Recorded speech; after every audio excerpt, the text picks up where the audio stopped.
Bonjour à tous, bonjour chers frères et sœurs en Christ. Je viens encore par ce moyen vous parler de quelque chose qui traverse mon esprit sur l'étonnement que j'ai autour de la façon dont nous utilisons ou de la façon dont le monde moderne utilise les réseaux sociaux. Je suis étonné de voir que une simple vidéo qui parle de quelqu'un qui a trébuché et par mégarde a fait voir ses parties intimes. Quand vous regardez les views, ceux-là qui ont regardé la vidéo, parfois ça arrive à 1 million, à 3 millions, à 6 millions. Mais quand vous allez sur YouTube, les prédications de ces pasteurs qui se donnent de la peine à apporter l'évangile au peuple de Dieu, c'est vraiment rare de voir que ça atteint même les 500 000 views. Est-ce que c'est pour dire que je suis en train de juger? Non, je ne suis pas en train de juger. Mais c'est l'étonnement que j'ai de voir comment le peuple est attiré à l'amusement et désintéressé à l'essentiel. Le monde avance, le monde progresse, mais le monde ne change pas par rapport à la prophétie de Dieu. Je discutais avec une sœur qui a une croyance sur la vie sur Terre et sur les origines du monde. Elle a ses raisons. Et elle pense que ce que nous sommes en train de vivre, c'est pas ce que la Bible explique ou ce que moi je crois. Et elle a raison de croire comme ça. Elle a raison de croire comme ça. Mais j'étais en train de la dire que ce qui importe, c'est la parole qui a été donnée à la personne. Parce que la Bible dit que la foi vient de ce qu'on entend et ce qu'on entend vient de la parole de Dieu. La foi, c'est cette assurance, cette ferme assurance que nous avons sur les choses qu'on espère, quelque chose qu'on n'a pas encore eu, mais qu'on espère avoir. Et cette foi, c'est par rapport à ce qu'on a entendu, qu'on a reçu comme enseignement. Et cet enseignement, si ce n'est pas de la parole de Dieu, ça peut être autre chose. Le bouddhiste a reçu autre chose comme enseignement. Le musulman, il a reçu un enseignement différent du chrétien. Mais tous, nous convergeons vers un seul but, comprendre ce qu'il y a derrière la mort.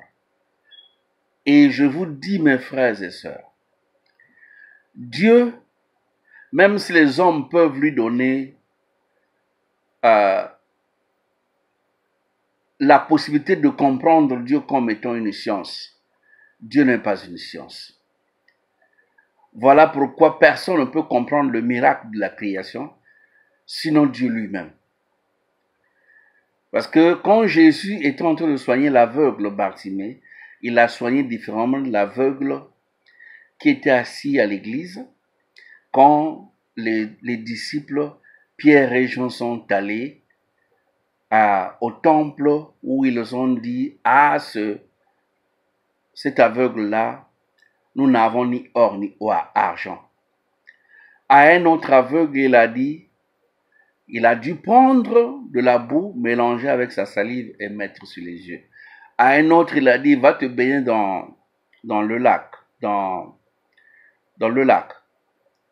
Et Dieu, dans sa manifestation, il est spécial. On ne peut pas comprendre le mystère de Dieu. Sinon, on va mettre Dieu dans une boîte pour devenir un Dieu qu'on maîtrise, comme on maîtrise la science, et il ne sera plus Dieu. Dieu, il est unique et il est essentiel et personne ne peut être comme lui, sinon Dieu lui-même. Celui qui peut comprendre Dieu, c'est celui-là qui s'est mis à genoux et s'est mis à l'écoute de Dieu et comprendre le mystère de Dieu, mais ne peut pas arriver à se substituer comme étant Dieu. Dieu, il est unique, il est seul. Et le but de ce que nous voulons amener le peuple de Dieu, n'est pas de les transformer à devenir des chrétiens dans mon église, mais à savoir que là où va le monde, il y a quelqu'un qui gouverne ce monde et il y a quelqu'un qui a le dernier mot sur ce monde. Héraclite, le philosophe qu'on connaissait, il est le premier à penser que tout ce qui existe dans le monde, tout ce qui existe, a une raison d'être. Et la raison là, il y a une cause qui crée tout ce qui existe dans le monde. Et la cause causante, c'est quoi? C'est ce qu'il appelle, lui, le logos, la logique. Que Jean, à la fin, est venu dire le logos. Dans Jean 1:1, il dit, la parole était avec Dieu et la parole était Dieu. Au commencement était la parole. Il n'y a que 2 versets dans la Bible qui dit au commencement. C'est Genèse 1:1 au commencement et Jean 1:1 au commencement. Il n'y a que ces 2 versets dans la Bible. Au commencement, Dieu créa et au commencement était la parole. Dieu créateur et Dieu dans son entièreté en tant que créateur, il était dans l'activité en tant que créateur. Et on ne peut pas se substituer à la place. Héraclite qui n'était pas un chrétien, qui n'était pas un croyant comme Abraham, non. Lui, il était juste un chercheur, un philosophe, quelqu'un qui réfléchissait, il s'est dit qu'il y a une cause qui cause tout ça. Il y a une cause. La cause causante, le logos, que nous avons pris aujourd'hui là, où vous allez voir beaucoup de sciences, la biologie, la science, le logos, la science qui étudie la vie, la physiologie. Le logos là, c'est Héraclite qui est venu avec ce mot-là. Donc, nous, on ne peut pas prendre la place de Dieu pour penser que nous, on maîtrise le monde et qu'on peut dicter au monde. Aujourd'hui, j'ai causé avec un cousin qui est en France, qui me dit en plein juillet, la neige est tombée en France, dans le sud de la France. En plein juillet. Qui est censé être le SAM, l'été. Donc, il devait faire chaud. Mais en plein juillet, il y a eu la neige. Oui, on va parler du réchauffement climatique. Oui, c'est vrai. Mais qui est derrière tout ça? Personne. On peut maîtriser comment faire une maison avec du bois, avec des briques, avec le ciment, avec de la ferraille. On peut fabriquer une voiture qui court à 180 km/h. On lui met une télécommande. On peut maîtriser tout ça, mais on ne peut pas maîtriser comment fonctionne la nature. Ce n'est pas possible. Parce que ça, c'est le domaine qui est réservé à Dieu. Que Dieu seul nous guide. C'est des choses qui n'ont pas d'importance, c'est sûr pour certains, mais l'édification d'un peuple seulement quand ils ont écouté ce que Dieu veut pour ce peuple-là. Ce n'est pas peut-être moi qui dois venir avec ce message, mais depuis très longtemps, nous avons entendu ces messages. Depuis très longtemps. Où est-ce que nous en sommes avec le message que nous avons entendu? Avons-nous changé ou sommes-nous restés des chrétiens qui vont à l'église? Ou des croyants qui vont à l'église, même pas des chrétiens, des croyants qui vont à l'église, qui appartiennent à des confessions religieuses. Nous faisons de la religion. Mais le chrétien, c'est celui-là qui a accepté Christ. et Christ qui est devenu le maître de sa vie. Ne soyons pas des religieux. Et on a mis Dieu dans une boîte qu'on n'ouvre que le dimanche. Quand on a quitté le dimanche, le lundi et le mardi, on a un autre comportement. Dans notre milieu de travail, on ne nous reconnaît pas en tant que chrétiens. Mais le dimanche, on est diacre, on est responsable de la musique, on est responsable de ceci.